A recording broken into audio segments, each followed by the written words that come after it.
इस वीडियो में gate 2021 physics का प्रॉब्लम डिस्कस करेंगे जो कि क्वांटम मैकेनिक्स से है।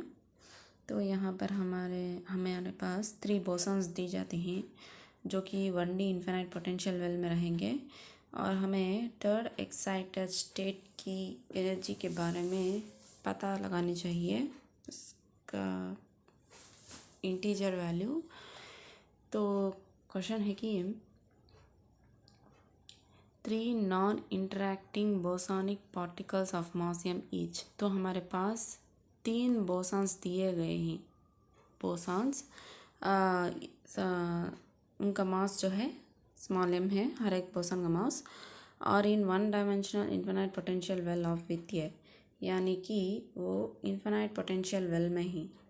तो यहाँ पर पोटेंशियल इन्फिनिटी, इनसाइड पोटेंशियल क्या हो जाता है अंदर 0, और इसका विथ जो है वो 0 to a। तो इस पोटेंशियल वेल का विथ ये दिया गया है।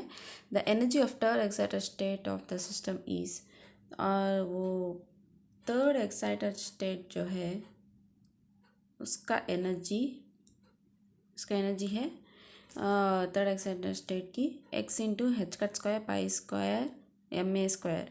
तो हमें पता है कि energy n² pi square h² by 2ma², यानी कि energy of A particle in infinite potential well, इसका वैल्यू तो यही है n² pi square h² by 2ma²।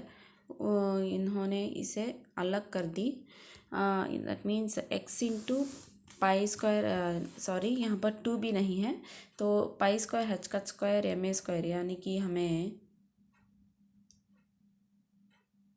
इसे अलग करके रिमेनिंग टर्म जो है उसे x दिया गया है। हमें x की वैल्यू फाइंड आउट करनी चाहिए यहाँ पर इन टर्म्स ऑफ इंटीजर में, सिर्फ और सिर्फ x की वैल्यू, यानी कि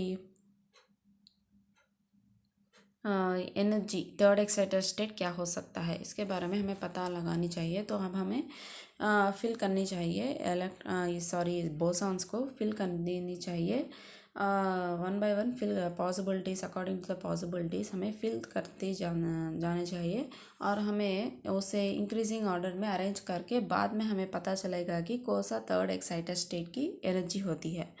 तो इंक्रीजिंग ऑर्डर में हमें देख लेना चाहिए। तो यहाँ पर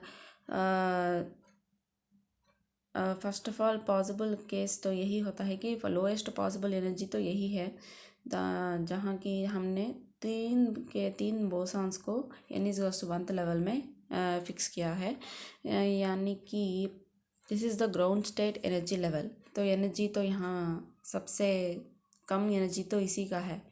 तो यहाँ पर energy of each boson, first boson का है n²। तो यहाँ पर हमें इन जनरल एनर्जी का तो फॉर्मूला यही है, तो इसे हम केस समझ सकते हैं जो कि यहाँ पर हमें दिया गया है x into h² pi square by ma²। इसी वजह से इसे हम k मान लेते हैं ताकि ईजी हो जाए calculation. And this is n² into 2 into k, यही तो बचेगा। तो अब n वैल्यू जो है वो 1 है, तो 1² बाई 2k। एंड एक और बोसॉन के लिए भी same to same 1² by 2k, 1² by 2k for all the 3 bosons. तो अब इसे ऐडअप करने से 1 + 1 + 1 3 बाई 2k, यानी कि 1.5k। तो इसे हम ग्राउंड स्टेट कह सकते हैं। ये जो है ये ग्राउंड स्टेट एनर्जी है, क्योंकि इससे कम एनर्जी तो नहीं रहेगी, ऑब्वियसली ये तो ग्राउंड स्टेट है। अब हम दूसरे पॉसिबिलिटीज़ को सोचनी चाहिए। तो अब हम क्या करेंगे कि एक बोसॉन को सेकेंड एनर्जी लेवल में भेज देंगे। तो इस सब भेजने से क्या हो जाता है, तो यहाँ पर हमने भेज दिया है। तो अब क्या हो जाता है इनकी एनर्जीज़, तो ये दोनों बोसॉन्स के लिए ये एनर्जीज़ है 1² बाई 2k, 1² बाई 2k जो कि n=1 में है, और ये बोसॉन के लिए एनर्जी 2² बाई 2 इंटू k। तो यहाँ पर क्या हो जाता है कि 4 + 1 + 1 यानी कि 6 बाई 2, यानी कि 3k हो जाती है एनर्जी। नेक्स्ट अब हम क्या करेंगे कि एक और बोसॉन को सेकेंड एनर्जी लेवल में भेज देंगे। यहाँ पर जो बोसॉन है, अब दूसरा बोसन को भेज देंगे तो क्या होता है, ये हम देखेंगे। तो यहाँ पर एनर्जी क्या हो जाती है, इस बोसन की एनर्जी तो 1/2 इंटू के, और इन दोनों बोसन्स 2/2 इंटू के, और ये बोसन के लिए 2/2 इंटू के, क्योंकि ये जो दोनों बोसन्स है ये सेकेंड एनर्जी लेवल में है। तो अब क्या हो जाता है कि 4+4+1 9/2 के, और 9/2 इज़ नथिंग बट 4.5 के। तो नेक्स्ट अब हम क्या करेंगे कि ये जो बोसन है फर्स्ट एनर्जी में, इसको भी सेकेंड एनर्जी लेवल में भेज देंगे। तो क्या हो जाता है, तीनों के तीन बोसन्स सेकेंड एनर्जी लेवल में है। और ये बोसन्स को जो है हम ये क्या कंडीशन सेटिस्फाई करेंगे कि ये एनर्जी लेवल में कितने भी बोसॉन्स से हम फिल कर सकते हैं, लेकिन फर्मियंस में तो सिर्फ और सिर्फ एक ही एनर्जी लेवल में, पर्टिकुलर एनर्जी लेवल में एक ही फर्मियन फिल कर सकते हैं। लेकिन बोसॉन्स के लिए हम एक पर्टिकुलर एनर्जी लेवल में 1 2 3 कितने भी बोसॉन्स को फिल कर सकते हैं। एक ही एनर्जी स्टेट में, एनर्जी लेवल में बहुत सारे बोसॉन्स रह सकते हैं, लेकिन फर्मियंस में तो अलग ही है केस। यहाँ पर सिर्फ और सिर्फ एक ही एनर्जी स्टेट में एक ही फर्मियन हो सकता है। तो ऐसे हाँ, इसको भी हमें ध्यान में रखनी चाहिए अरेंजमेंट में। तो अब सारे के सारे बोसॉन्स जो है वो सेकेंड एनर्जी लेवल में है। तो सेकेंड एनर्जी लेवल का एनर्जी तो n²/2 के, यानी कि 2/2 के, और यहाँ पर 3 बोसॉन्स है, इसी वजह से इंटू 3, यानी कि 2 कैंसिल हो जाएगा, 3 2 ज़ा 6 के। और बाद में नेक्स्ट अगर हम इन दोनों बोसॉन्स को यहाँ यही फर्स्ट एनर्जी लेवल पर ही रखें और एक और बोसॉन को सेकेंड एनर्जी लेवल की जगह थर्ड एनर्जी लेवल में भेज देंगे, तो that is this possible case. तो यहाँ पर क्या हो जाता है, इन दोनों बोसॉन्स का एनर्जीज 1/2 के, और ये बोसॉन जो है 3/2 इंटू के, क्योंकि वो थर्ड एनर्जी लेवल में जो है तो 9+1+1 यानी कि 11/2 के, यानी कि 5.5 के। और एक और केस अगर हम जस्ट यहाँ पर जस्ट क्रॉस चेक कर लेंगे फाइनली, तो एक और केस तो है कि फर्स्ट एक बोसॉन फर्स्ट एनर्जी लेवल में, एक बोसॉन सेकेंड, और एक बोसॉन थर्ड में, n=3। एक्चुअली फर्मियंस तो ऐसे इस तरह के कंडीशंस को फॉलो कर सकते हैं, या 1 fermion in each energy level. लेकिन यहाँ पर हम तो पॉसिबल केसेस देख रहे हैं, क्योंकि हमें तो थर्ड एक्साइटेड स्टेट के एनर्जी पता लगानी चाहिए। तो हमें इंक्रीजिंग ऑर्डर से जानी चाहिए। हमें तो पहले फर्स्ट एक्साइटेड ग्राउंड स्टेट की पता लगानी चाहिए, next first, next second, next third आता है। तो अब हम कैलकुलेशन कर देंगे तो हमें इंक्रीजिंग ऑर्डर में बाद में अरेंज कर सकते हैं पॉसिबिलिटीज़, बेस्ड ऑन पॉसिबिलिटीज़। तो ये एक और पॉसिबिलिटी है। तो यहाँ पर क्या होता है, इस बोसॉन के लिए एनर्जी 1/2 और इस बोसॉन के लिए 2/2, जो कि n की वैल्यू है 2 है, और इस बोसॉन के लिए 3/2, n की वैल्यू 3 जो है।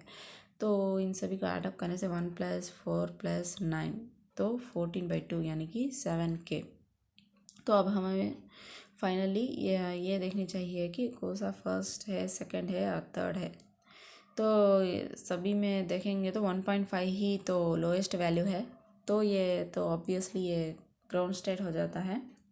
नेक्स्ट अब हमें फर्स्ट एक्साइटेड स्टेट की पता लगानी चाहिए। यहाँ पर 3 के है, 4.5 6 5.5 7, सब कुछ 3 से ज़्यादा है। तो यानी कि ये जो है ये फर्स्ट एक्साइटेड स्टेट है, फर्स्ट एक्साइटेड स्टेट। और 3 के बाद 4.5 6 5.5 7, तो ये जो है ये सेकेंड एक्साइटेड स्टेट है। तो ये सेकंड से यहाँ अब हमें थर्ड एक्साइटेड स्टेट की पता लगानी चाहिए। यहाँ पर 6 है, यहाँ पर 5.5 7, तो यही है ऑब्वियसली थर्ड एक्साइटेड स्टेट। तो यही है थर्ड एक्साइटेड स्टेट। तो इसी की एनर्जी हमें पूछा गया है क्या, के मतलब π²h² और दी यहाँ पर x जो है x इज़ नथिंग बट 5.5। लेकिन हमें तो इंटीजर में पूछा गया है।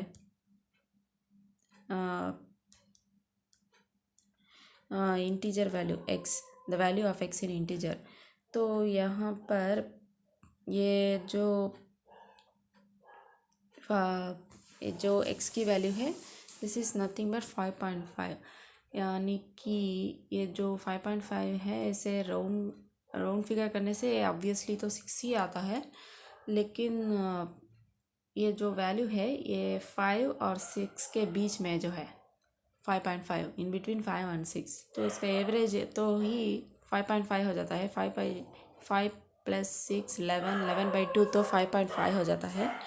तो यहाँ इसका आंसर तो की में दिया गया है कि 5 और 6, यानी तो क्योंकि 5.5 तो इसे राउंड फिगर करने से एक्चुअली 6 आता है, लेकिन इसके लिए 5 भी एक्सेप्टेबल आंसर है, 5 और 6, क्योंकि उन्होंने हमें इंटीजर में पूछा था ना कि डेसिमल्स में। 5.5 तो डेसिमल्स में है, लेकिन हमें इंटीजर में रिप्रेजेंट करनी चाहिए, तो 5 और 6 is the answer for this question. तो यही है प्रॉब्लम। तो थैंक यू।